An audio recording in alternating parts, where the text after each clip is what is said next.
Hello दोस्तों, ये agriculture AEJ के लिए बहुत महत्वपूर्ण वीडियो है। ये वीडियो पहली क्लास है अभी। ये इसमें क्वेश्चन का सॉल्यूशन जितना हो सकता है उसका डिटेल में उसका आंसर दिया गया है। चलो स्टार्ट करते हैं। ज़्यादा टाइम वेस्ट करने से सही है कि जल्दी जल्दी स्टार्ट करें। ड्रिप सिस्टम से कैल्शियम और मैग्नीशियम के अवक्षेप को धोने के लिए किस रसायन का उपयोग किया जाता है? इसमें जो है एसिड। ड्रिप सिस्टम से कैल्शियम और मैग्नीशियम के अवक्षेप को धोने के लिए किस रसायन का उपयोग किया जाता है? वो एसिड। ड्रिप इरिगेशन प्रणाली में कैल्शियम और मैग्नीशियम के अवक्षेप को हटाने के लिए आमतौर पर एसिड का उपयोग किया जाता है। एसिड इन क्षारीय जमाव को घोलकर पानी में घुलनशील बना देते हैं, जिससे वे सिस्टम में बाहर निकल जाते हैं। और उपयोग किए जाने वाले सामान्य एसिड में हाइड्रोक्लोरिक एसिड, सल्फ्यूरिक एसिड या नाइट्रिक एसिड शामिल है। हालांकि सुरक्षा और प्रभावशीलता के लिए अक्सर साइट्रिक एसिड जैसे कमजोर कार्बनिक एसिड पसंद किए जाते हैं। नेक्स्ट है, ट्रैक्टर में डिफरेंशियल लॉक का उपयोग डैश डैश सुधारने के लिए किया जाता है। दोनों पहियों का संकरण, हाइड्रोलिक लिफ्ट, ब्रेकिंग प्रदर्शन, पास और स्थिरता। दोनों पहियों का संकरण इसका सही आंसर है। डिटेल देख लेते हैं। डिफरेंशियल लॉक एक ऐसा तंत्र है जिसका उपयोग ट्रैक्टर में दो पिछले पहियों को एक साथ लॉक करने के लिए किया जाता है ताकि वे एक ही गति से घूम सके। यह सुनिश्चित करता है कि दोनों पहियों में समान रूप से वितरित, भले ही एक पहिए में कर्षण कम हो, जिससे कर्षण या ट्रैक्शन बेहतर होता है। यह विशेष रूप से कीचड़ भरे या ऊबड़ खाबड़ खेतों में उपयोगी होता है, जहाँ एक पहिया कर्षण खोद सकता है। नेक्स्ट, थ्रेशोल्ड हवा का वेग सीधे अनुपातिक होता है। अनुपातिक है ये मृदा कण व्यास के, कण व्यास के वर्गमूल के, जमीन की सतह की ऊंचाई के, इनमें से कोई नहीं। इसमें जो है कण व्यास के वर्गमूल के। थ्रेशोल्ड हवा का वेग, जिसे नमक परिवहन या साल्टेशन की न्यूनतम गति भी कहा जाता है, कण व्यास के वर्गमूल के सीधे अनुपातिक होता है। यह संबंध तब स्थापित होता है जब हवा की गति इतनी हो जाती है कि वह जमीन पर स्थित कणों को गतिमान कर सके। नेक्स्ट, डार्सी के नियम का अनुप्रयोग इस शर्त से सीमित है कि झरझरा माध्यम से प्रवाह होना चाहिए। पटलीय, इंटरमीडिएट, अशांत, इनमें से कोई नहीं। आंसर देखते हैं इसका। पटलीय लेमिनार फ्लो के लिए मान्य है, जिसमें तरल पदार्थ की परतें बिना किसी अशांतीय मिश्रण के एक दूसरे के समांतर चलती है। यह प्रवाह आमतौर पर कम वेग और झरझरा माध्यम पोरस मीडियम में छिद्रों के आकार पर होता है। अशांत प्रवाह टर्बुलेंट फ्लो जो उच्च वेग पर होता है, डार्सी के नियम की शर्तों को पूरा नहीं करता।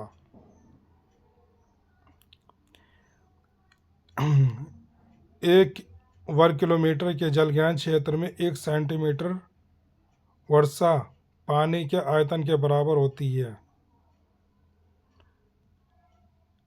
110 घन मीटर, बी है 104 घन मीटर, 106 घन मीटर, 103 घन मीटर।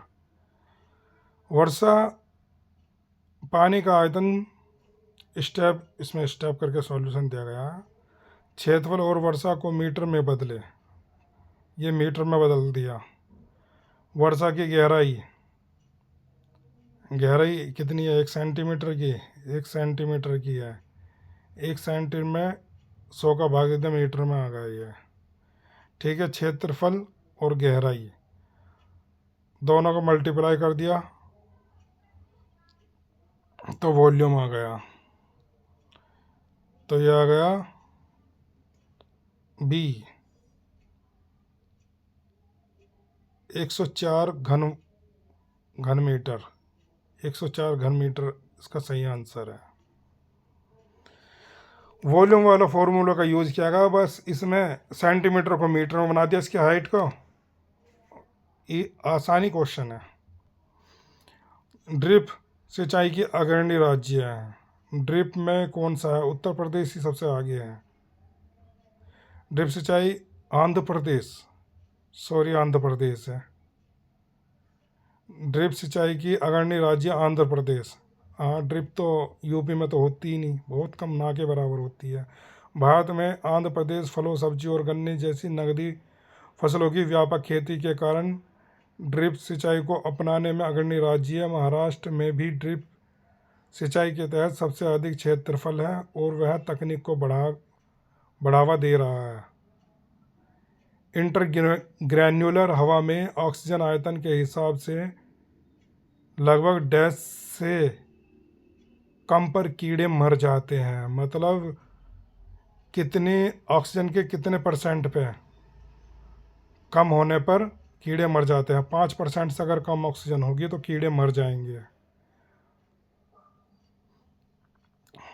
कीड़े इंटरग्रेन्युलर हवा में लगभग 5% से कम ऑक्सीजन के स्तर पर मर जाते हैं, क्योंकि कम ऑक्सीजन का स्तर उनके श्वसन तंत्र को बाधित करता है, जिससे वे जीवित नहीं रह पाते। भारी काली मिट्टी खेत की क्षमता पर डैश % नमी मिट्टी के सूखे वजन के आधार पर बरकरार रखती है। कितने पे बरकरार रखती है?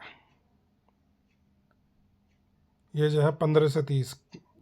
भारी काली मिट्टी में खेत क्षमता, भारी काली मिट्टी की खेत क्षमता फील्ड कैपेसिटी आमतौर पर मिट्टी के सूखे वजन के आधार पर 15 से 30% के बीच होती है।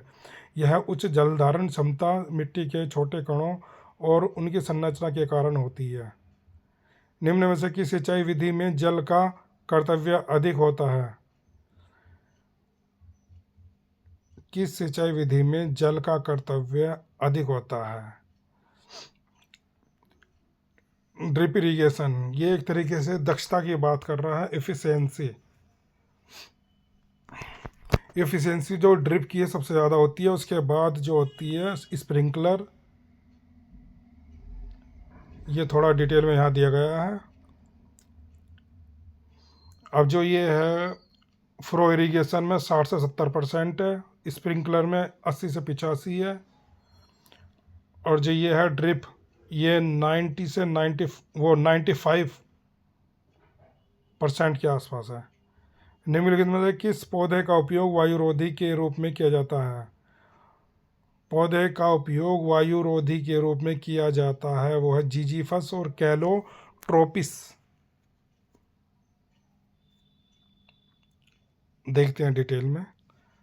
वायुरोधी वाष्पोत्सर्जन रोधी ऐसे पदार्थ हैं जो पौधे में वाष्पोत्सर्जन की दर को कम करते हैं। जिजीफस मतलब बेर और कैलोट्रोपिस मदार जैसे पौधों में प्राकृतिक रूप से ऐसी विशेषताएं होती है, जैसे कि मोटी पत्तियां या मोमी परतें, जो पानी की हानि को कम करने में मदद करती है। निम्नलिखित में से कौन सी सतह सूर्य से आने वाले अधिकतम विकिरणों को अवशोषित करती है? वो काली सतह है। गहरे मैट रंग की सतह हल्की चमकदार सतहों की तुलना में ऊष्मा ऊर्जा को बेहतर ढंग से अवशोषित करती है। काली सतह जो एक गहरे रंग की सतह है, सूर्य से आने वाले अधिकतम विकिरणों को अवशोषित कर सकती है, जबकि चांदी और सफ़ेद सतह अधिकांश विकिरणों को परावर्तित करती है। चांदी और सफ़ेद जो है परावर्तित करती है और ब्लैक जो है अवशोषित करती है। बॉल मिलों की घूर्णी गति को महत्वपूर्ण गति के %% पर रखा जाता है।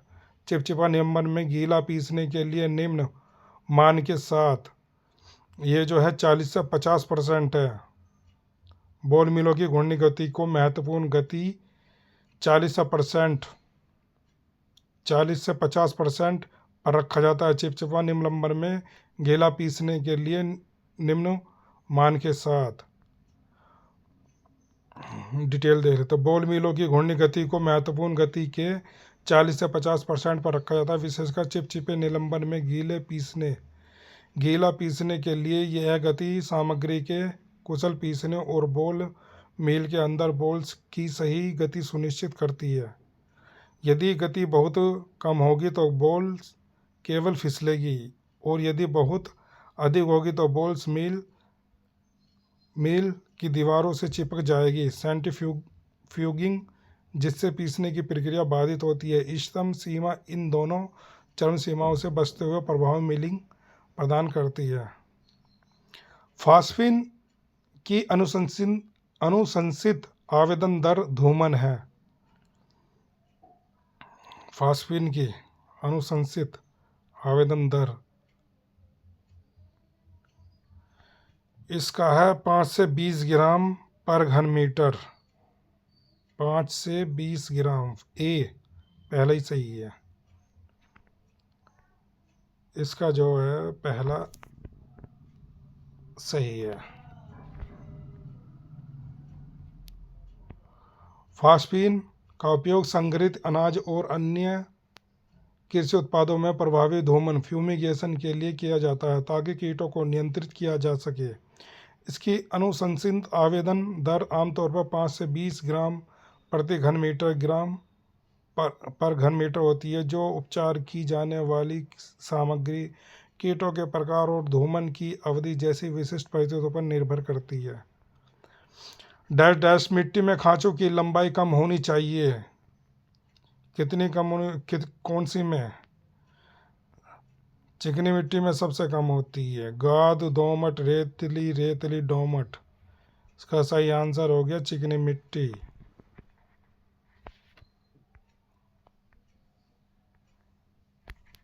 ये हो गया चिकनी मिट्टी। चिकनी मिट्टी क्ले सॉइल में बहुत महीन कण जो है बहुत महीन होते हैं, जिसके कारण इनकी संशक्ति कोहिजन और जल धारण क्षमता अधिक होती है।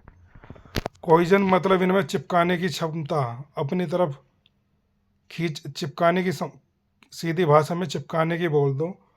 जब इस मिट्टी में खांचे फरो बनाए जाते हैं तो मिट्टी के कण आपस में मजबूती से जुड़े रहते हैं, जिससे खांचे की लंबाई कम होती है और वे अधिक स्थिर रहते हैं। इसके विपरीत रेतीली मिट्टी सैंडी सॉइल में कण बने होते हैं, क्योंकि इनकी जो है चिकनी मिट्टी की सरफेस एरिया ज़्यादा होता है। जैसे ये हो गया सैंड का,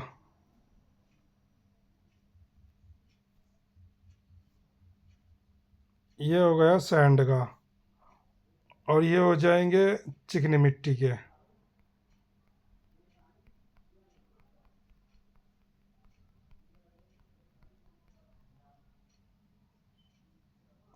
ये चिकनी मिट्टी के हो गए। इनका सरफेस एरिया ज़्यादा बढ़ जाएगा चिकनी मिट्टी के कणों का। जब सरफेस एरिया बढ़ जाएगा तो ये ज़्यादा ही पानी एब्जॉर्ब करेंगे।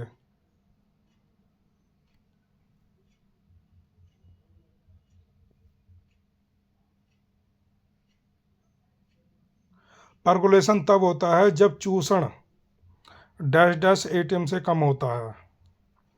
कितने से कम होता है? 1/10 से ATM atmosphere. Percolation occur when the soil suction is less than 1/10 atm.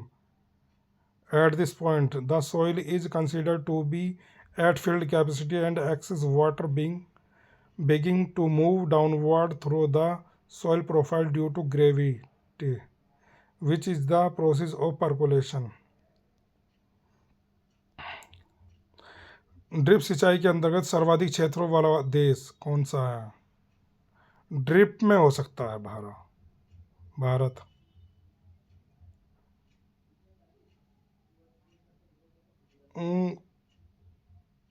उस जगह पर कौन सा था? चलो देखते हैं आंसर। ड्रिप सिंचाई के अंतर्गत सर्वाधिक क्षेत्रों वाला देश कौन सा? भारत। भारत में विश्व में सबसे अधिक सिंचित क्षेत्र ड्रिप सिंचाई के अंतर्गत सर्वाधिक क्षेत्र वाला देश भारत है।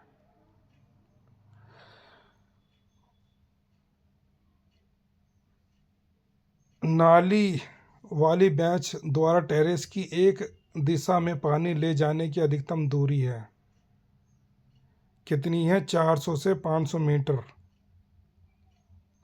नाली वाली बेंच टेरेस की एक दिशा में पानी ले जाने की अधिकतम दूरी है 400 से 500 मीटर।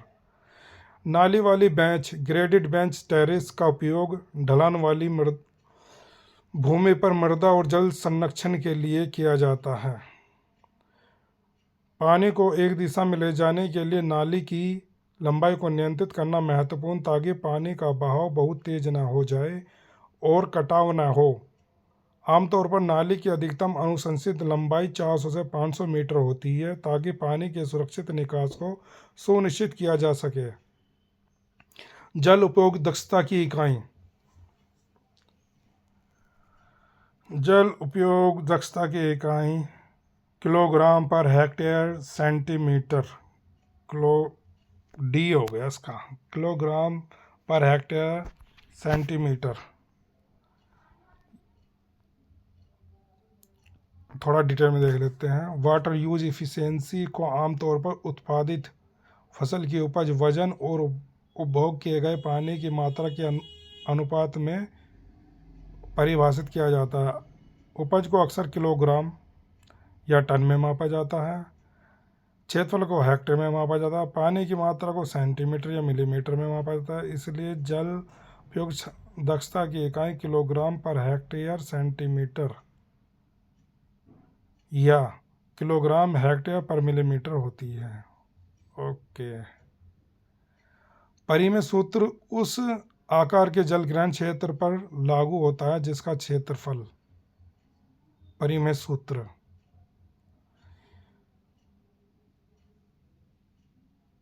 परिमेय सूत्र जो है 50 किलोमीटर स्क्वायर से कम पर लागू होता है। 50 किलोमीटर स्क्वायर से कम पर।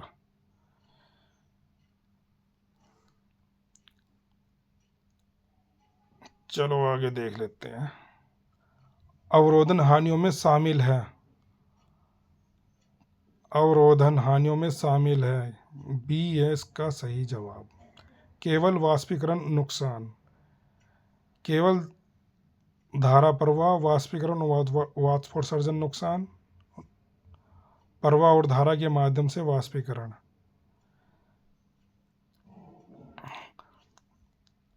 अवरोधन हानि का तात्पर्य वर्षा के उस हिस्से से है जो पंक्तियों, शाखाओं और तनों जैसी वनस्पति सतहों द्वारा रोका जाता है और फिर जमीन तक पहुंचने के से पहले मुख्य रूप से वाष्पीकरण के माध्यम से वायुमंडल में वापस चला जाता है। जल प्रवाह और तना प्रवाह जैसी प्रक्रिया जल की गति से संबंधित है, लेकिन इन्हें अवरोधन हानियां नहीं माना जाता है। रोटावेटर ब्लेड आमतौर पर संचालित होता है। रोटावेटर 180 से 320 आरपीएम पर। पहले ये आंसर इसका सही है।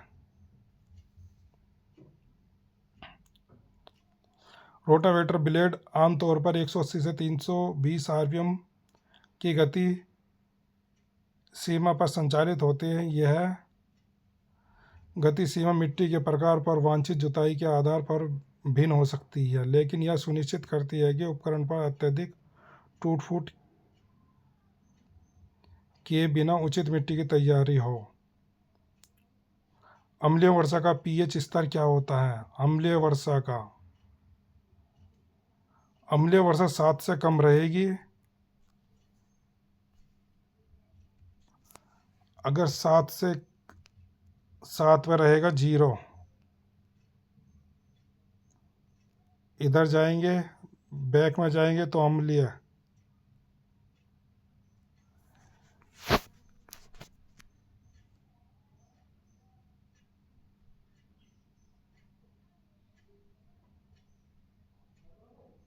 सात से कम पे अम्लीय और 7 से ज़्यादा रहेगी, 7 से ज़्यादा हो जाएगी तो क्षारीय।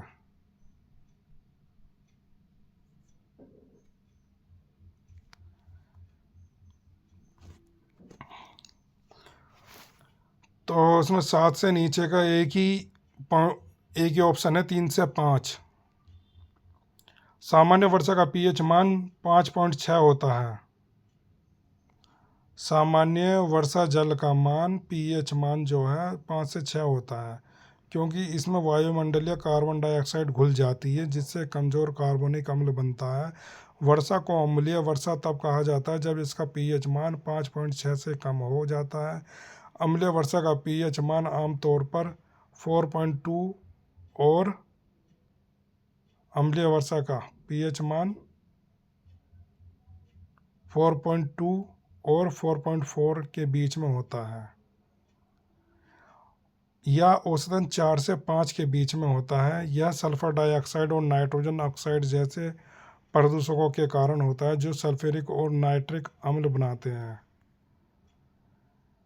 इस प्रकार दिए गए विकल्पों में 3 से 5 की सीमा अम्लीय वर्षा के पीएच स्तर को सबसे करीब है।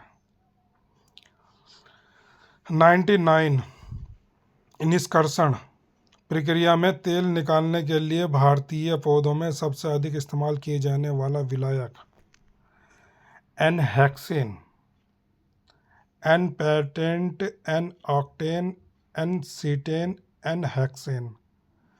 तो ये कह रहा है निष्कर्षण प्रक्रिया में तेल निकालने के लिए भारतीय पौधों में सबसे अधिक इस्तेमाल किया जाने वाला एन हेक्सेन।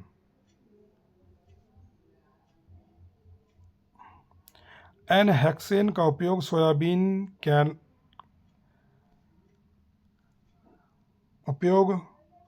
सोयाबीन हो गया, कैनोला हो गया, सूरजमुखी के बीज, कपास के बीज और मूंगफली सहित विभिन्न तिलहन फसलों से खाद्य और औद्योगिक वनस्पति तेल निकालने के लिए प्राथमिक विलायक के रूप में किया जाता है। यह एक हाइड्रोकार्बन है जो कच्चे तेल से प्राप्त होता है, रंगीन होता है, आसानी से वाष्पित होता है और तेल निष्कर्षण प्रक्रियाओं में इसकी प्रभावशीलता के कारण व्यापक रूप से उपयोग किया जाता है। सिंचाई समय निर्धारण तकनीक के रूप में IW/CPE अनुपात किसके द्वारा सुझाया गया था? ब्लेनी-क्रीडल, रिचर्ड्स, पेनमैन, परिहार और सहकर्मी। डी सही है। परिहार और सहकर्मी सिंचाई समय निर्धारण तकनीक के रूप में IW/CPE अनुपात सिंचाई के लिए उपयोग किए गए पानी की गहराई और संचयी पैन वाष्पीकरण का अनुपात परिहार और उनके सहकर्मियों द्वारा सुझाया गया था। यह तकनीक वाष्पोत्सर्जन की मांग के आधार पर सिंचाई की आवृत्ति तय करने में मदद करती है, जिससे कुशल जल प्रबंधन सुनिश्चित होता है, विशेषकर शुष्क और अर्धशुष्क क्षेत्रों में। रिकॉर्डिंग टाइप रेन गेज कौन सा है? इस टाइप के क्वेश्चन यही में आते हैं। रिकॉर्डिंग टाइप रेन गेज कौन सा है? ये सभी रिकॉर्डिंग टाइप के हैं। टिपिंग बाल्टी, वजन बाल्टी और प्राकृतिक साइमन प्रकार, ये सभी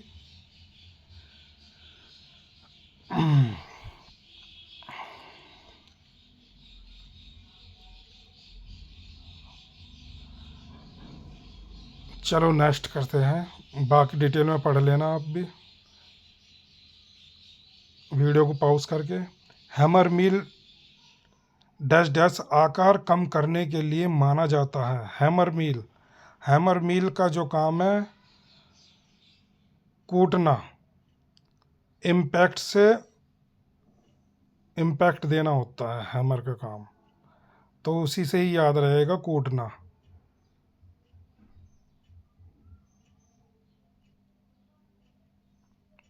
हैमर मिल आकार कम करने के लिए माना जाता है कूटना। हैमर मिल प्रभाव इम्पैक्ट के सिद्धांत पर काम करते हैं, जिसका अर्थ है कि सामग्री को छोटे टुकड़ों में कूटने या टकराने के लिए तेज गति से घूमने वाले हैमर का उपयोग करती है। अन्य विकल्प जैसे कतरना, काटना, shearing, cutting, grinding which implies friction, abrasion मुख्य रूप से हैमर मिल के संचालन के तरीके नहीं हैं। विभिन्न बनावट वाली मिट्टी में असंतृप्त प्रवाह किस क्रम में होता है?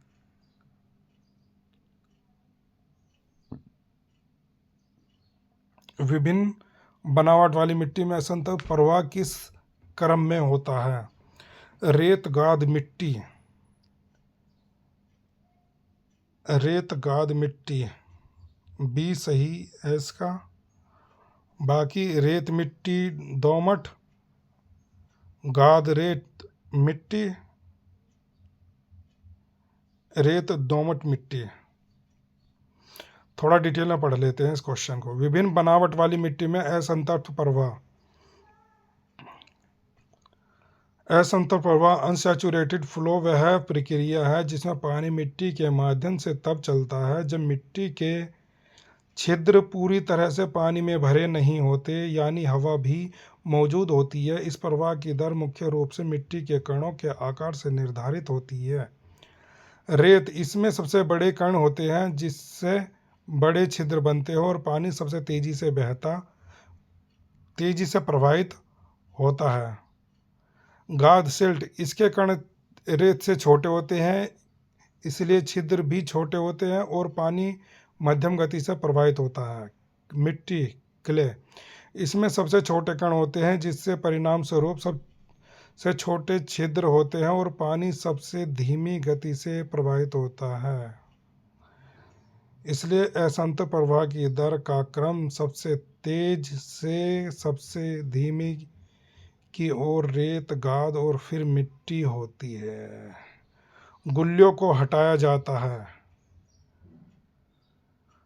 गुल्ली जो पहले स्प्लैश एरोजन होता है, फिर रील, फिर गुल्ली, और तो जो गुल्ली बनती है गुल्ली को हटाने के लिए पैन ब्रेकिंग का यूज़ किया जाता है। रिज, टेरेसिंग, लेवलिंग, उपरोक्त सभी।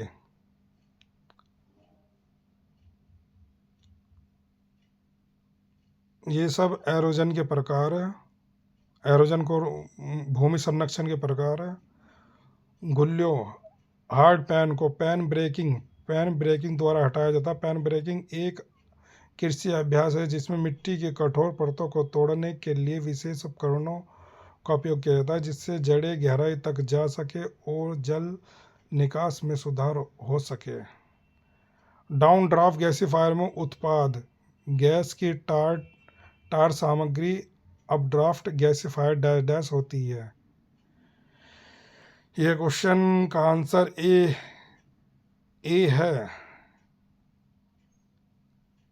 अपड्राफ्ट गैसीफायर से कम। चलो डिटेल में देते हैं। डाउन ड्राफ्ट गैसीफायर में उत्पादित गैस की टार सामग्री अपड्राफ्ट गैसीफायर की तुलना में कम होती है क्योंकि डाउन ड्राफ्ट गैसीफायर में गैसें दहन क्षेत्र से होकर गुजरती है जिससे टार यौगिक टूट जाते हैं। अपड्राफ्ट गैसीफायर सबसे पुराने और सरल प्रकार के गैसीफायर है लेकिन इसमें टार की मात्रा अधिक होती है। पृष्ठ तनाव की इकाई जो है डाइंस पर सेंटीमीटर। पृष्ठ तनाव को प्रति इकाई लंबाई पर लगने वाले बल के रूप में परिभाषित किया जाता है। पृष्ठ तनाव को, यह इसकी डेफिनेशन है पृष्ठ तनाव की, प्रति इकाई लंबाई पर लगने वाले बल के रूप में परिभाषित किया जाता है। CGS में इसकी सेंटीमीटर ग्राम पर सेकंड और डाइन और लंबाई की इकाई सेंटीमीटर। CGS प्रणाली में पृष्ठ तनाव की इकाई जो बन जाएगी फिर डाइंस प्रति सेंटीमीटर या डाइंस पर सेंटीमीटर है। सिंचाई के निर्धारण के लिए नमी की कमी की स्थिति में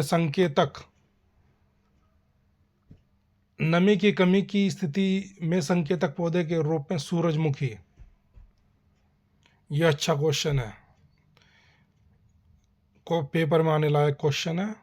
सूरजमुखी नमी की कमी की प्रति संवेदनशील होते हैं और पानी की कमी होने पर स्पष्ट रूप से मुरझाने के लक्षण दिखता है, जिससे यह सिंचाई की योजना बनाने के लिए एक आदर्श संकेतक पौधा बन जाता है। निम्नलिखित रसायन छिद्रों को भरते हैं और मिट्टी को पानी के प्रति प्रतिरोधी बनाते हैं। मिट्टी के प्रति प्रतिरोधी बनाते हैं। इसका आंसर तो देखना पड़ेगा, दोनों ए और बी, लेटेक्स और डामर।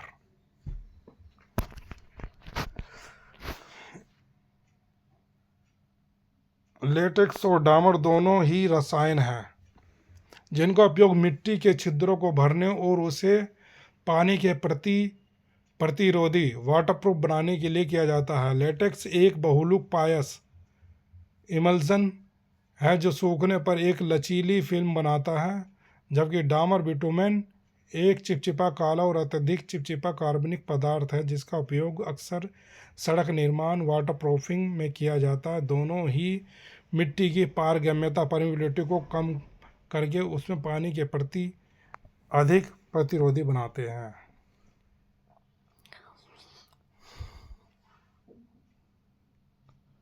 बायोगैस का मुख्य संगठन मीथेन।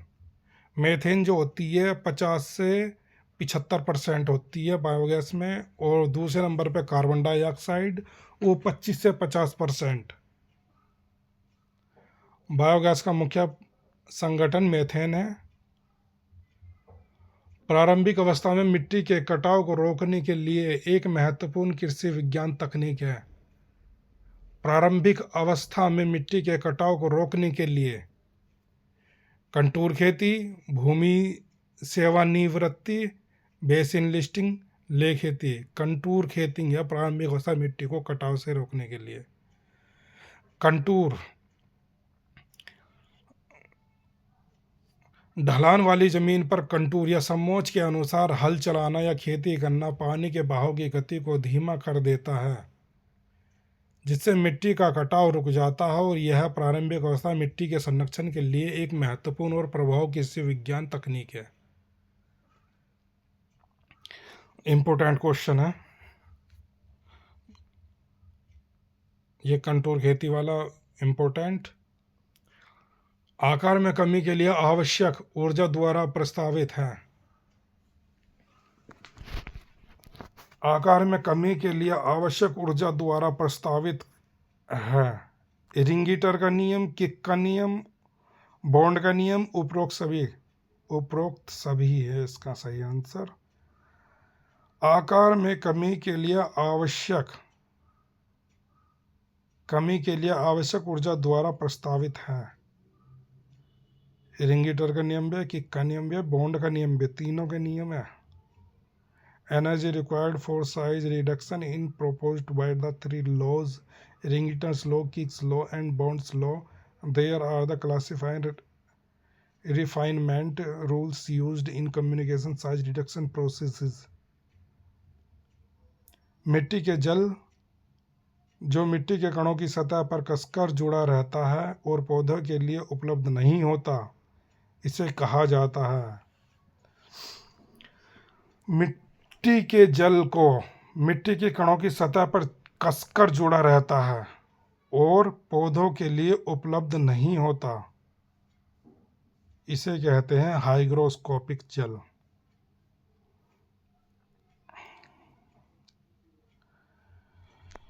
हाइग्रोस्कोपिक जल जो होता है ये मिट्टी पे तो चिपका रहता है मगर पौधों को कसकर जुड़ा था, पौधों को उपलब्ध नहीं होता ये हाइग्रोस्कोपिक जल।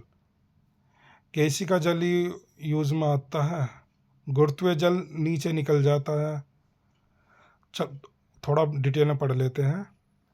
मिट्टी के कणों की सतह पर कसकर जुड़ा हुआ जल जिसे पौधे अवशोषित नहीं कर सकते उसे आर्द्रताग्राही जल या हाइग्रोस्कोपिक जल कहा जाता है। यह मिट्टी के कणों के बीच अधेजन या आसंजन बल के कारण एक बहुत पतली परत के रूप में मौजूद रहता है। गुरुत्वीय जल गुरुत्वाकर्षण के कारण नीचे चला जाता है और पौधों के लिए अनुबंध होता है, जबकि केंचुए का जल वह जल है जो मिट्टी के सूक्ष्म छिद्रों में रहता है और आमतौर पर पौधे द्वारा उपयोग किए जाने वाला मुख्य जल होता है। कितना अच्छा दिया गया है इसमें एक्सप्लेनेशन, सब चीज अच्छी तरीके से समझ में आ गई। हाइड्रोग्राफ के बढ़ते हुए अंक को कहा जाता है। हाइड्रोग्राफ के, ये भी एई में आने लायक क्वेश्चन है। हाइड्रोग्राफ के बढ़ते हुए अंक को कहा जाता है, एस कर्व कहा जाता है। सिंचित भूखंड को दिए गए पानी और स्रोत पर दिए गए पानी की कुल मात्रा के बीच का अनुपात होता है।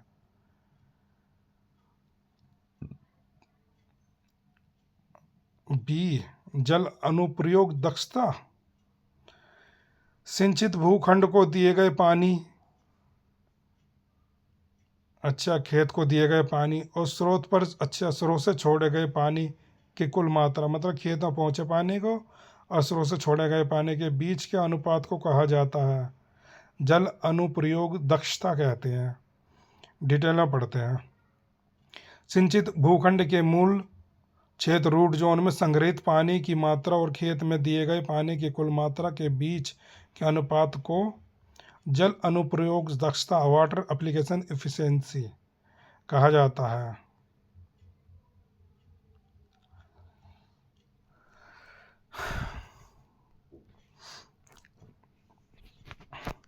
सोर्स से छोड़े गए पानी, जो सोर्स से छोड़ा जाता है पानी और फिर फील्ड में पहुंचे पानी के अनुपात को ही वाटर एप्लीकेशन एफिशिएंसी कहते हैं।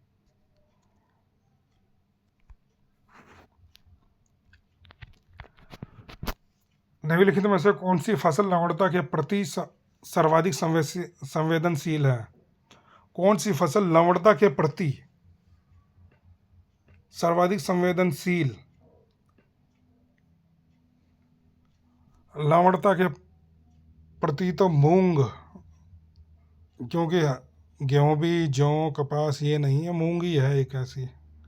लवणता के प्रति सर्वाधिक संवेदनशील फसल मूंग।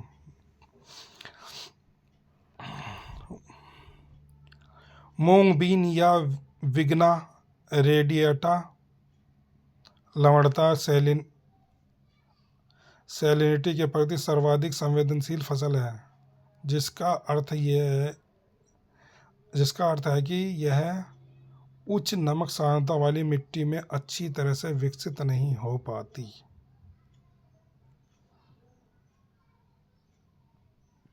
उच्च नमक सांद्रता वाली मिट्टी में अच्छी तरह से विकसित नहीं हो पाती। अच्छा, जौ, बार्ली लवणता के प्रति अत्यधिक सहिष्णु होता है और इसे अक्सर नमक प्रभावी मिट्टी के लिए एक उपयुक्त फसल माना जाता है। जौ को ये लवणता वाली में आसानी से होती है जौ और गेहूं में लवणता के प्रति मध्यम सहिष्णुता होती है। कपास, कॉटन भी लवणता के काफ़ी हद तक सहन कर सकती है। अच्छा, एक यही है मूंग जो लवणता नहीं सहन कर सकती, बाकी तीनों कर लेगी। बढ़ते चूषण को लागू करके और पानी की मात्रा के क्रमिक माप को रिकॉर्ड करके संतृप्त मिट्टी के नमूने को धीरे धीरे सुखाने की प्रक्रिया को कहा जाता है। इसे कहा जाता है सॉर्प्शन।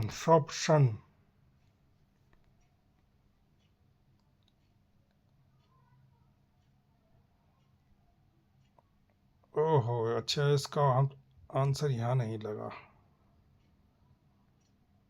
डिसोर्शन,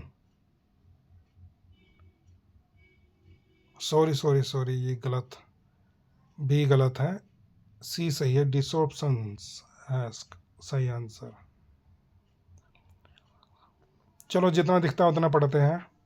एक संतृप्त मिट्टी के नमूनों को बढ़ते चूषण या सक्शन को करके पानी की मात्रा के क्रमिक माप को रिकॉर्ड धीरे धीरे सुखाया जाता है। इसी प्रक्रिया को डिसोर्प्शन कहा जाता है।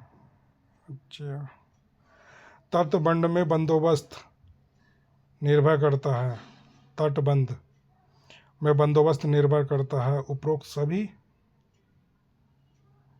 रिक्ति अनुपात, मिट्टी का घनत्व, पानी श्यानता प्रकार, उपरोक्त सभी void ratio, soil density, water viscosity type. Shelter belt का निर्माण किया जाता है, शेल्टर बेल्ट इंपॉर्टेंट क्वेश्चन है ये भी। शेल्टर बेल्ट दो या दो से अधिक पंक्तियों द्वारा, एक पंक्ति द्वारा, एक और आधी पंक्ति द्वारा, दो या दो से अधिक पंक्ति द्वारा, शेल्टर बेल्ट इसे पढ़ते हैं डिटेल में। शेल्टर बेल्ट का निर्माण आमतौर पर दो या दो से अधिक पंक्तियों में किया जाता है ताकि हवा की गति को प्रभावी ढंग से कम किया जा सके और मिट्टी के कटाव को रोका जा सके। विभिन्न विन्यासों की दक्षता का अध्ययन किया जाता है, लेकिन बहुपंक्ति प्रणाली अधिक प्रभावी होती है। ये कम दिख रहा होगा मगर मैं पढ़ तो रही हूँ मैं। ढलान क्षेत्र विधि का व्यापक रूप से उपयोग किया जाता है, ढलान क्षेत्र विधि का व्यापक रूप से उपयोग किया जाता है। उच्च वाटर मार्क के आधार पर बाढ़ निर्वहन का अनुमान। सब सॉइलर हल का उपयोग किया जाता है, सख्त मृदा को तोड़ने के लिए किया जाता है।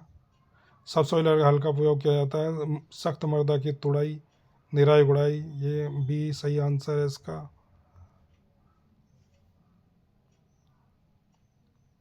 किसका उपयोग शैवाल और जीवाणु कीचड़ को ड्रिप सिंचाई में नियंत्रित करके किया जाता है? किसका उपयोग शैवाल और जीवाणु कीचड़ को ड्रिप सिंचाई में नियंत्रित करने के लिए किया जाता है? शैवाल को और जीवाणु कीचड़ को ड्रिप सिंचाई में नियंत्रित करने के लिए किसका किया जाता है? क्लोरीन का। सी डिटेल में पढ़ते हैं। क्लोरीन का उपयोग आमतौर पर ड्रिप सिंचाई प्रणाली में शैवाल और जीवाणु कीचड़ बायोफिल्म के निर्माण को नियंत्रित करने के लिए किया जाता है। यह एक प्रभावी कीटनाशक है जो इन सूक्ष्म जीवों को मारता और सिंचाई लाइनों को साफ करने में मदद करता है। सिंचाई जल की माप विधि निम्न है। बहाव क्षेत्र विधि, माप संरचना जैसे वियर्स या फ्लूम्स, मास विधि, उपरोक्त सभी सिंचाई जल माप की विधि। ये तीनों है। ये बहाव क्षेत्र विधि भी है, माप संरचना जैसे वियर्स, हाँ वियर्स तो मापते ही है। मास विधि कुछ नया वर्ड लग रहा है। बहाव क्षेत्र विधि में ए पानी की गति और प्रवाह के क्षेत्र का उपयोग करके आयतन की गणना की जाती है। माप संरचनाएं जैसे वियर्स, फ्लूम्स विशेष रूप से निर्मित उपकरण है जो पानी के बहाव को सटीक रूप से मापने के लिए डिजाइन किए गए। मास विधि जल की मात्रा द्रव्यमान को मापने का एक तरीका है। किस प्रकार का दर्पण लगाकर सोलर कुकर की दक्षता बढ़ाई जा सकती है? यह क्वेश्चन में इम्पोर्टेंट है। किस प्रकार का दर्पण लगा सोलर कुकर की दक्षता बढ़ाई जा सकती है? अवतल दर्पण, अवतल लेंस, उत्तल दर्पण, सादा दर्पण। अवतल दर्पण सही आंसर है इसका। डिटेल में पढ़ लेते हैं थोड़ा। सोलर कुकर में अवतल दर्पण कॉनकेव मिरर का उपयोग किया जाता है क्योंकि यह एक अभिसारी दर्पण कन्वर्जिंग मिरर होता है। यह सूर्य से आने वाली प्रकाश किरणों को एक ही बिंदु फोकस पर केंद्रित करता है, जिससे उस बिंदु पर ऊष्मा की तीव्रता बहुत बढ़ जाती है और खाना पकाने के लिए पर्याप्त तापमान उत्पन्न होता है। अवतल दर्पण जैसे हमारा अवतल दर्पण हो गया, यहाँ पर आई किरणें, यहाँ पर आती है किरणें, यहाँ पर आती है और यहाँ पर आती है।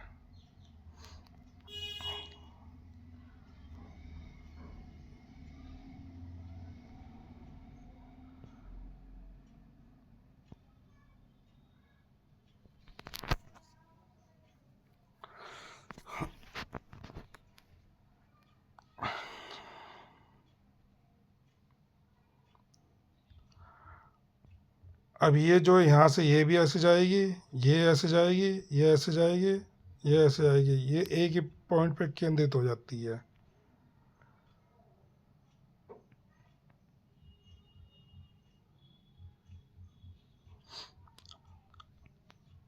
अगर अवतल दर्पण हो, अगर उत्तल दर्पण होगा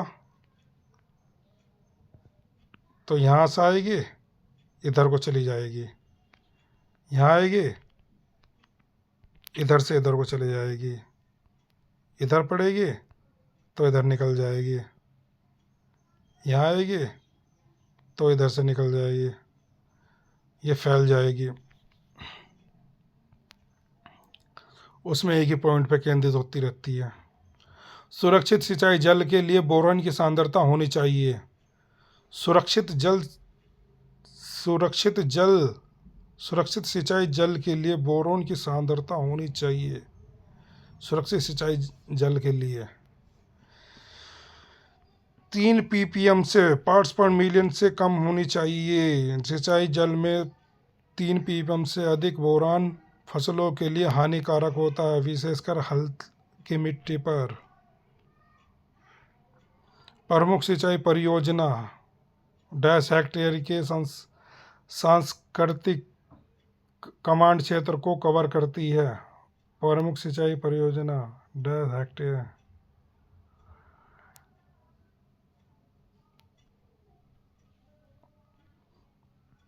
आंसर इसमें 10,000 से अधिक प्रमुख सिंचाई परियोजना। अच्छा, प्रमुख सिंचाई परियोजना कह रहा है यह। हेक्टेयर के सांस्कृतिक कमांड क्षेत्र को कवर करती है। 10,000 से अधिक मोर देन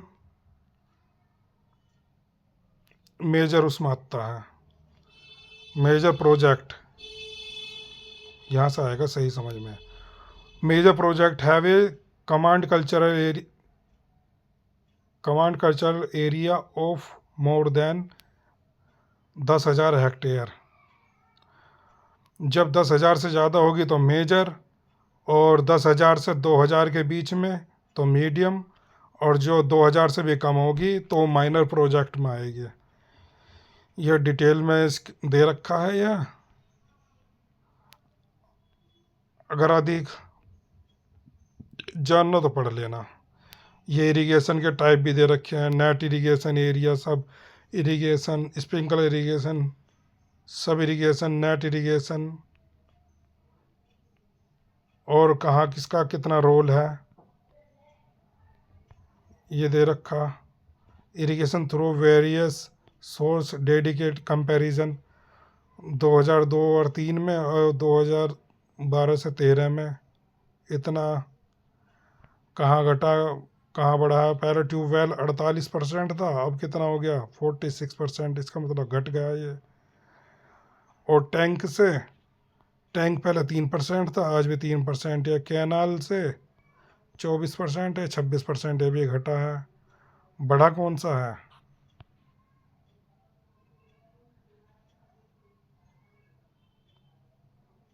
अदर सोर्स 7% थे, अदर सोर्स 11%, ये बढ़ गए। अदर वेल्स 16%, ये 16% ही है। ये इरिगेशन के सोर्स वगैरह दे रखे हैं। और अफ्रीका में ये सब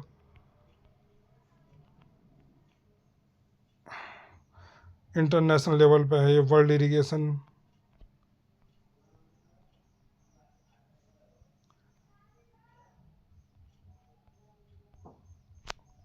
चलो सीधे क्वेश्चन पर आते हैं। विभिन्न स्टेशनों पर वर्षा बिंदु के मूल्य को एक जल ग्रहण क्षेत्र के औसत मूल्य में परिवर्तित करना संभव है।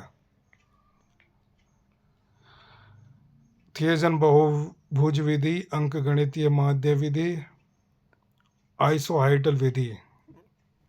ये रेन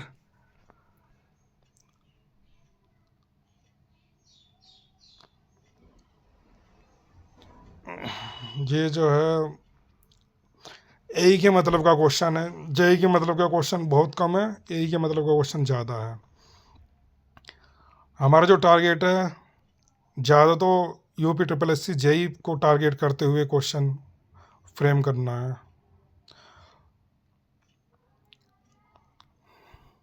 दोनों एई और जेई दोनों के लिए महत्वपूर्ण है। वैसे तो क्वेश्चन ये सभी विभिन्न स्टेशनों पर वर्षा बिंदु के मूल्य को एक जल ग्रहण क्षेत्र के औसत मूल्य में परिवर्तित करना संभव है। ये सभी वर्षा के आंकड़ों को एक जल ग्रहण क्षेत्र के औसत मूल्य में परिवर्तित करने के लिए ये सभी विधियां अंकगणितीय माध्य, थियरजन, बहुभुज, आइसोआइटल विधि प्रयोग की जाती है। वर्षा के कारण प्रतिवर्ष नष्ट होने वाली मिट्टी की मात्रा लगभग 3 लाख मिलियन टन और 3 लाख मिलियन टन ही है इसका आंसर, जो प्रतिवर्ष मिट्टी जो नष्ट होती है वर्षा के कारण। भारत में औसत वार्षिक मृदा अपरदन लगभग 27.45 टन प्रति हेक्टेयर प्रति वर्ष अनुमानित की गई। इस दर के आधार पर वर्षा के कारण प्रतिवर्ष नष्ट होने वाली मिट्टी की कुल मात्रा लगभग 3 लाख मिलियन टन है। पारंपरिक मिलों में विभाजित दालों की उपज होती है। पारंपरिक मिलों में विभाजित दालों की उपज होती है। कितनी होती है? 55 से 60%। पारंपरिक मिलों में दालों की उपज आमतौर पर 55 से 60% के आसपास होती है, क्योंकि आधुनिक मिलों की तुलना में प्रसंस्करण विधियां अधिक कुशल नहीं होती, जबकि आधुनिक मिलों में उपज अधिक होती है। सामंजस्य का अर्थ कणों का आपसी आकर्षण, कणों का जल से आकर्षण, कणों का जल एवं वायु से आकर्षण, उपरोक्त में से कोई नहीं। सामंजस्य का अर्थ हो गया कणों का आपसी आकर्षण। सामंजस्य मतलब होता है कोहिजन। कोहिजन जो हमारे जैसे काली मिट्टी में होता है, फेविकोल, गोंद वगैरह, ये जो चिपचिपे पदार्थ है, इनमें सब कोहिजन फोर्स होता है। इन सभी में सबसे कम होता है हमारा सैंडी सॉइल में सबसे कम होता है, और जैसे जैसे ब्लास्ट ये सब उनमें तो और ही कम हो जाएगा। कोहिजन का अर्थ एक ही प्रकार के कणों के बीच लगने वाले आकर्षण बल है। जब एक ही प्रकार के कणों के बीच में लगता है तो उसे कोहिजन बोलते हैं। जब विभिन्न प्रकार के कणों के बीच में लगता है तो उसे अधेजन बोलते हैं। यह वह बल है जो कि किसी पदार्थ के अणुओं को एक दूसरे को बांधे रखता है, जैसे पानी के अणु को आपस में जुड़ा रहना। विकल्प बी और सी विभिन्न आकार के कणों के बीच आकर्षण का उल्लेख करता है, जिसे आधेजन कहते हैं। सौर सेल आमतौर पर किसका उपयोग करके बनाए जाते हैं? ये इंपॉर्टेंट क्वेश्चन। सौर सेल चालक का नहीं, इंसुलेटर भी नहीं, अर्धचालक का यूज किया जाता है। अर्धचालक के रूप में सिलिकॉन। सौर सेल फोटोवोल्टिक सेल आमतौर पर चालक पदार्थों का उपयोग करके बनाए जाते हैं, जिनमें सिलिकॉन सबसे आम है। यह पदार्थ प्रकाश की ऊर्जा को अवशोषित करके इलेक्ट्रॉनों को उत्तेजित करते हैं, जिससे विद्युत प्रवाह उत्पन्न होता है। नेक्स्ट, बड़े क्षेत्रफल स्थलाकृति सर्वेक्षण की सबसे अधिक प्रयोग की जाने वाली विधि? थियोडोलाइट और स्टेडिया विधि, ग्रिड विधि, और प्लेन टेबल और एलिडेड बेसलाइन स्पॉट लेवल। जो यूज़ की जा रही है थियोडोलाइट और स्टेडिया, यही सबसे ज़्यादा यूज़ की जा रही है बड़े क्षेत्रों को, तो क्योंकि बड़े क्षेत्र इन्हीं का यूज किया जाता है बड़े क्षेत्रों में। ये मगर क्वेश्चन यही के मतलब का है। स्थलाकृति सर्वेक्षण में बड़े क्षेत्रों के लिए थियोडोलाइट और स्टेडिया विधि का सबसे अधिक प्रयोग किया जाता है, क्योंकि यह विधि दूरी और ऊंचाई दोनों को एक ही स्थान पर सटीकता से मापने में सक्षम है, जिससे बड़े पैमाने पर मानचित्रण संभव होता है। प्लेन टेबल सर्वेक्षण छोटे क्षेत्रों के लिए अधिक उपयुक्त है। अब एई का मतलब ये नहीं है कि वो जेई में ना आए, वो जेई में भी आ सकता है। अगर जो कोई क्वेश्चन एई में आ रहा है वो जेई में भी आ सकता है। जेई का आजकल वैसे ही इसको अब बहुत ज़्यादा बढ़ता जा रहा है, पता नहीं कहाँ कहाँ से क्वेश्चन उठा उठा के दे देता है। बिजली उत्पादनों के लिए पवन चक्कियों को घुमाने के लिए आवश्यक न्यूनतम हवा की गति वैसे तो 10 से 15 होती है, अधिकतर जगह पे लिखा हुआ मिलेगा 10 से अगर कम होगी तो वो काम नहीं कर पाएगा। पवन चक्की 10 से नीचे होने पर काम ही नहीं कर पाती। अब 15 किलोमीटर प्रति घंटे बिजली उत्पादन के लिए पवन चक्कियों को घुमाने के लिए आवश्यक न्यूनतम हवा की गति। ए खत्म, सी खत्म, बी ही ऑप्शन बचता है फिर तो एक ऐसा, उपरोक्त में से कोई नहीं। ये डाउटफुल क्वेश्चन बन गया क्योंकि 15% से इसने बिजली उत्पादन के लिए पवन चक्कियों को घुमाने के लिए आवश्यक न्यूनतम हवा की गति होती है।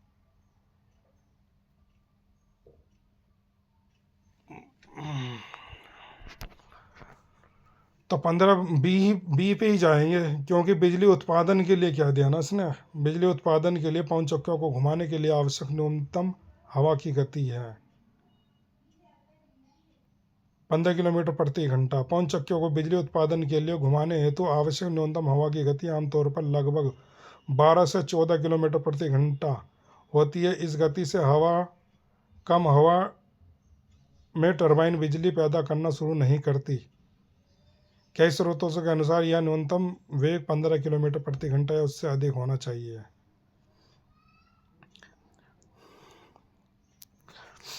इन क्वेश्चनों के जो आंसर है सभी गूगल से डाउनलोड करे गए हैं, उनके स्क्रीनशॉट ले लेके और फिर इनकी उस आंसर शीट से भी मैच करे गए हैं। CFTRI में उबालने की विधि। CFTRI में उबालने की विधि में पानी को डैश डैश तक गर्म किया जाता है।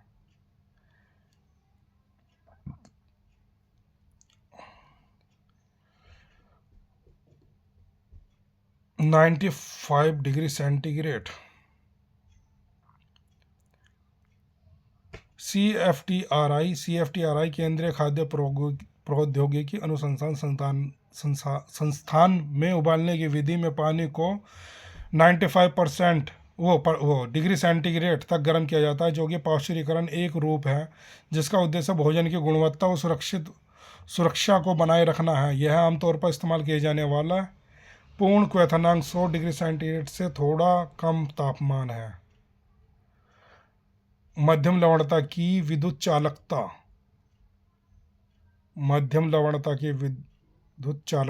इस क्वेश्चन से भी क्वेश्चन आ सकता है।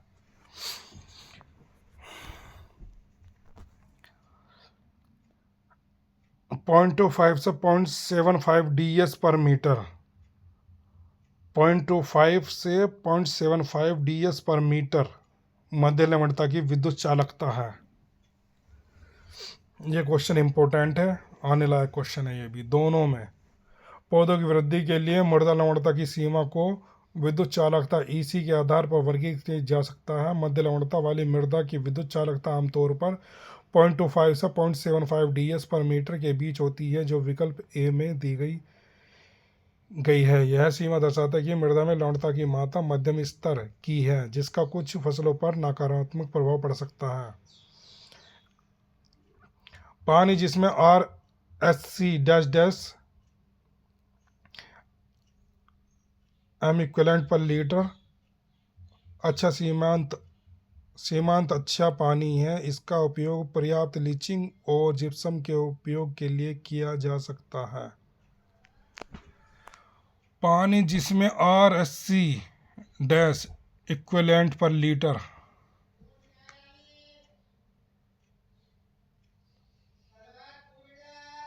पानी जिसमें RSC 1.25 से 2.5 MEQ पर लीटर है, सीमांत अच्छा पानी है और इसका उपयोग पर्याप्त लीचिंग और जिप्सम के उपयोग के साथ किया जा सकता है। RSC रेजिडुअल सोडियम कार्बोनेट मान का उपयोग सिंचाई जल की उपयुक्तता निर्धारित करने के लिए किया जाता है। जब RSC मान इस सीमा के भीतर होता है तो पानी को सावधानीपूर्वक प्रबंधन जैसे कि लीचिंग और जिप्सम का उपयोग करके कृषि के लिए इस्तेमाल किया जा सकता है।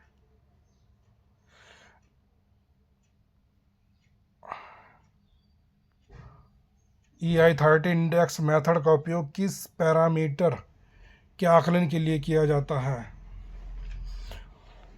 ये बहुत इंपॉर्टेंट क्वेश्चन है, दोनों ही AJE के पर्पज से। मृदा की तीव्रता, मृदा क्षरण, वर्षा की अवधि, अफवाह मृदा क्षरण के लिए है EI30 इंडेक्स मेथड का उपयोग। मृदा क्षरण EI30 इंडेक्स सूचकांक मेथड का उपयोग मृदा क्षरण सॉइल एरोजन के आकलन के लिए किया जाता है। यह सूचकांक वर्षा की गतिज ऊर्जा, काइनेटिक एनर्जी और 30 मिनट की अधिकतम वर्षा तीव्रता का उत्पाद है, जो वर्षा की क्षरण क्षमता इरोजिविटी को दर्शाता है। भारत में किस फसल प्रणाली में शून्य जुताई का अभ्यास किया जाता है? भारत में किस फसल प्रणाली में शून्य जुताई का अभ्यास किया जाता है? चावल और गेहूं में किया जाता है। बाजरा, सरसों, चावल, गेहूं, मक्का, गेहूं और मूंग गेहूं। बी ऑप्शन सही है इसका। भारत में शून्य जुताई, जीरो टिलेज, ताकि जीरो टिलेज मतलब जैसे सीड ड्रिल से करते हैं। भारत में किस प्रणाली में शून्य जुताई? हाँ, जीरो टिल सीड ड्रिल से करते हैं। बस उतना ही खोदा जितना बीज को डाल के ढक दिया जाए, उसे शून्य जुताई कहते हैं। तकनीक का उपयोग मुख्य रूप से चावल गेहूं फसल में किया जाता है। इस तकनीक में पिछली फसल की कटाई के बाद मिट्टी की जुताई किए बिना सीधे अगली फसल की बुआई की जाती है, जिससे मिट्टी की गुणवत्ता बनी रहती है और खेती की लागत कम होती है। बहुत इंपॉर्टेंट क्वेश्चन है ये भी। सरसों के बीज को गेहूं से अलग, ये भी बढ़िया क्वेश्चन है। सरसों के बीज को गेहूं से अलग करने के लिए सबसे उत्तम प्रकार का विभाजक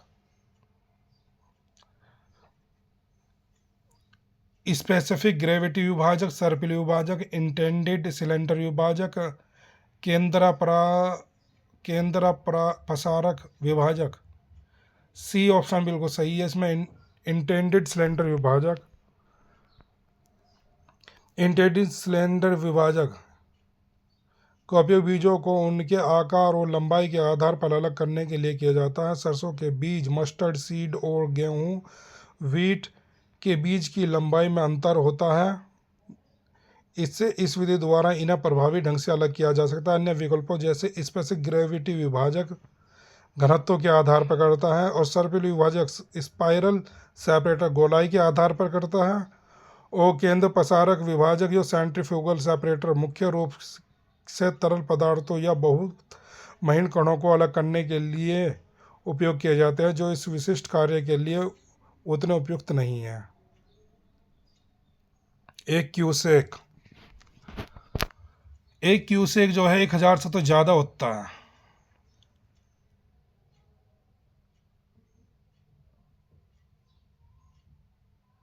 लीटर प्रति मिनट जो होता है 1000 से ज़्यादा होता है, थोड़ा सा ही ज़्यादा है।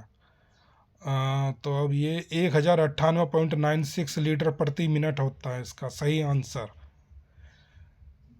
28.31 भी नहीं है, 16.66 भी नहीं है, 101.94 भी नहीं है। थोड़ा डिटेल में और देख लेते हैं इसे, क्योंकि इम्पोर्टेंट क्वेश्चन है। एक क्यूसेक का अर्थ है एक घन फुट प्रति सेकंड, क्यूबिक फीट पर सेकंड। एक क्यूसेक का क्यूबिक फीट प्रति सेकंड, एक घन फुट क्यूबिक फुट लगभग 28.317 लीटर के बराबर होता है। इसलिए एक क्यूसेक 28.317 लीटर प्रति सेकंड। प्रश्न में मान लीटर प्रति मिनट में पूछा गया है, लीटर प्रति मिनट में पूछा गया है, इसलिए इसे 60 से गुना करना होगा। लीटर प्रति सेकंड था ना,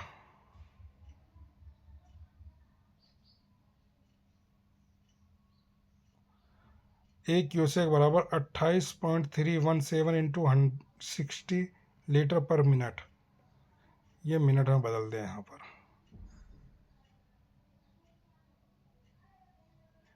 क्योंकि लीटर प्रति सेकंड है। सेकंड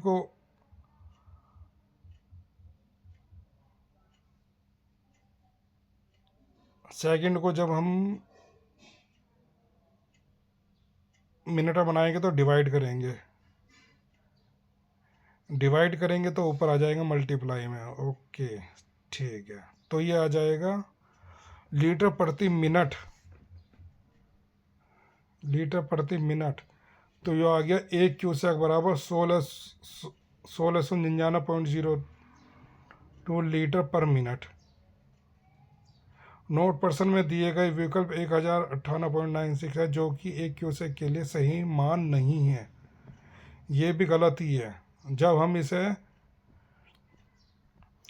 लीटर प्रति मिनट में बदलेंगे तो ये हमारा 1699.02 लीटर पर मिनट आना चाहिए था आंसर। ये तो काफ़ी दूर है इससे।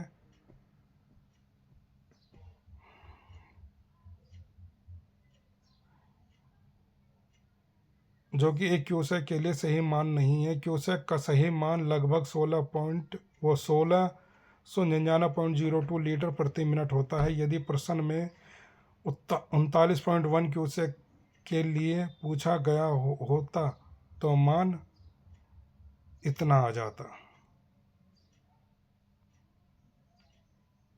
जो कि विभिन्न विकल्प से मेल नहीं खाता। दिए गए विकल्पों में से कोई भी तकनीक रूप से सही नहीं है, लेकिन यदि प्रश्न 1 क्यूसेक के लिए है तो सबसे सटीक 1699.02 होना चाहिए। यदि प्रश्न में कोई टाइपो है और यह है 1058.96 के करीब तो किसी अन्य इकाई के बारे में है तो यह अलग होगा। अब इससे क्वेश्चन सब काफ़ी कुछ समझ में आ गया। जल ग्रहण क्षेत्र से वार्षिक प्रवाह सेंटीमीटर में। जल ग्रहण क्षेत्र से वार्षिक प्रवाह सेंटीमीटर में। फिल्ड कैपेसिटी तो 47.3 है इसका आंसर। आइए थोड़ा पढ़ लेते हैं इसे। The question ask for the annual flow in centimetre from catchment area, which is the specific data point likely provided in the context of a larger problem or a specific textbook या curriculum based on the option provided in the image option B। मिट्टी की नमी मापने में टेंसोमीटर की परिचालन सीमा। मिट्टी की नमी मापने में टेंसोमीटर की परिचालन सीमा। ये टेंसोमीटर का क्वेश्चन भी इम्पोर्टेंट होते हैं बहुत। अब ये सीमा पूछ ली इसने, कितने से कितने के बीच में। 0 से 0.85 ATM, 0 से 85 ATM, यही इसका सही आंसर है। डिटेल में पढ़ते हैं इसे भी। टेंसोमीटर का उपयोग मिट्टी में नमी के तनाव को मापने, जब 0 से 0.85 ATM होगा उनके बीच में, तभी तनाव को मापा जाता है। जो पौधों द्वारा मिट्टी से पानी निकालने के लिए आवश्यक बल है, यह आमतौर पर 0 से 85 ATM वायुमंडलीय दाब की सीमा के भीतर संचालित होता है। उत्परिवर्तन प्रक्रिया के लिए कणों का आकार होता है। उत्परिवर्तन प्रक्रिया के लिए कणों का आकार होता है। कितना होता है आकार, ये भी देखते हैं। 0.05 से 0.5 मिलीमीटर व्यास में उत्परिवर्तन प्रक्रिया के लिए कणों का आकार होता है। उत्परिवर्तन प्रक्रिया मतलब ये एरोलिन या विंड एरोजन की बात कर रहा है। उत्परिवर्तन से तो कोई जल्दी समझ में नहीं पाने का। विंड एरोजन प्रक्रिया में हवा का द्वारा ले जाए गए कणों का आकार जो है 0.05 से 0.5 मिलीमीटर व्यास के बीच होता है। इससे छोटे कण हवा में निलंबित रहते हैं। इससे जो छोटे कण हैं वो हवा में ही होते हैं और बहुत दूर तक ले जाए जा सकते हैं, जबकि इससे बड़े कणों को हवा आसानी से नहीं उठा पाती और वे केवल सतह पर लुढ़कते या बहुत कम दूरी तक उछलते हैं। इसके सॉल्यूशन से पूरा समझ में आ गया, मगर क्वेश्चन से हर कोई घूम जाएगा। जब तक इंग्लिश में नहीं पढ़ने के तब तक समझ में ही नहीं आने वाला। हाइड्रोलॉजिकल फ्लड राउटिंग विधि का उपयोग किया जाता है। हाइड्रोलॉजिकल फ्लड राउटिंग विधि का उपयोग किया जाता है। काय में किया जाता है? ये निरंतरता का समीकरण में। अब निरंतरता का समीकरण, हाइड्रोलॉजिकल फ्लड राउटिंग विधि, चलो इसे भी देखते हैं। जल वैज्ञानिक बाढ़ मार्ग निर्धारित विधियां द्रव्यमान संरक्षण के सिद्धांत पर आधारित है। यह सिद्धांत निरंतरता या कॉन्टिन्यूटी इक्वेशन की बात कर रहा है। अब निरंतरता का समीकरण उससे समझ में नहीं आया, कॉन्टिन्यूटी इक्वेशन के रूप में जाना जाता है, जिससे कहा गया है कि द्रव्यमान को न तो बनाया जा सकता है और न ही नष्ट किया जा सकता है। नदी के एक खंड के संदर्भ में इसका अर्थ है कि एक निश्चित अवधि में भंडारण में परिवर्तन उस अवधि के दौरान आने वाले जल प्रवाह और बाहर जाने वाले जल प्रवाह के अंतर के बराबर होता है। ये है इसका नियम। प्रवाह अवधि वक्र किसका प्लॉट है? प्रवाह अवधि वक्र किसका प्लॉट है? कालानुक्रमिक क्रम में स्राव बनाम समय, प्रवाह के बराबर या उससे अधिक समय प्रतिशत के खिलाफ स्ट्रीम डिस्चार्ज। सही आंसर इसका बी दे रखा ही है। प्रवाह के बराबर या उससे अधिक समय प्रतिशत के खिलाफ स्ट्रीम डिस्चार्ज। थोड़ा और पढ़ लेते हैं डिटेल में। प्रवाह अवधि वक्र, फ्लो ड्यूरेशन कर्व, एक संचयी आवर्ती वक्र है जो किसी निर्दिष्ट अवधि के दौरान निर्दिष्ट प्रवाह के बराबर या उससे अधिक होने के समय के प्रतिशत को दर्शाता है। यह वक्र प्रवाह की पूरी सीमा में धारा की प्रवाह विशेषता को एक ही वक्र में समाहित करता है, चाहे प्रवाह का क्रम कुछ भी हो। न्यूनतम आहार आवश्यकता को पूरा करने के लिए खाद्य तेल की आवश्यकता है। न्यूनतम आहार आवश्यकता को पूरा करने के लिए खाद्य तेल की आवश्यकता है। खाद्य तेल की कितने की आवश्यकता है? न्यूनतम आहार आवश्यकता को पूरा करने के लिए 30 ग्राम तेल की आवश्यकता है। चलो उसका ही पढ़ते हैं। भारतीय आयुर्विज्ञान अनुसंधान परिषद ICMR के अनुसार एक स्वस्थ व्यक्ति के लिए न्यूनतम दैनिक आहार में लगभग 30 ग्राम खाद्य तेल वसा की आवश्यकता होती है।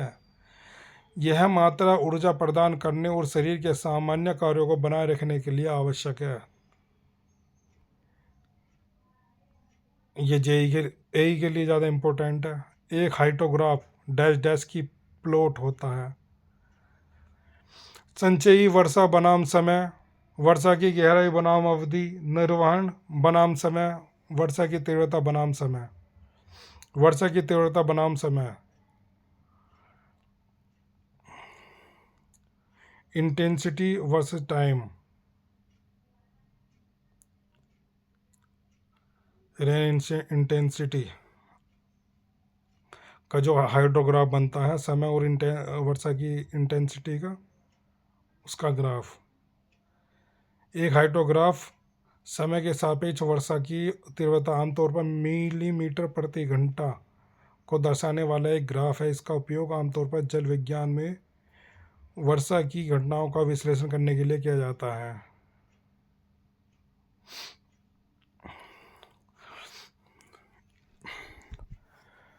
डार्सी लॉ कब वैलिड होता है? डार्सी लॉ निम्नलिखित में से कौन सी रेनॉल्ड्स संख्या पर लागू होता है? रेनॉल्ड्स संख्या के आधार पर बताना, जब एक से कम होती है तभी डार्सी लॉ वैलिड होता है। डार्सी लॉ का नियम क्या कहता है? लेमिना फ्लो के लिए मान्य है, जो आमतौर पर रेनॉल्ड्स संख्या एक से कम होने पर होता है। यह सीमा 10 तक भी बढ़ सकती है, लेकिन सामान्यतः एक से कम मानी जाती है। साइमन गेज किस प्रकार का वर्षामापी है? दोनों प्रकार का है, रिकॉर्डिंग भी और गैर रिकॉर्डिंग भी। नहीं, गैर रिकॉर्डिंग ही है। रिकॉर्डिंग एक साइमन होता है, एक साइफन होता है।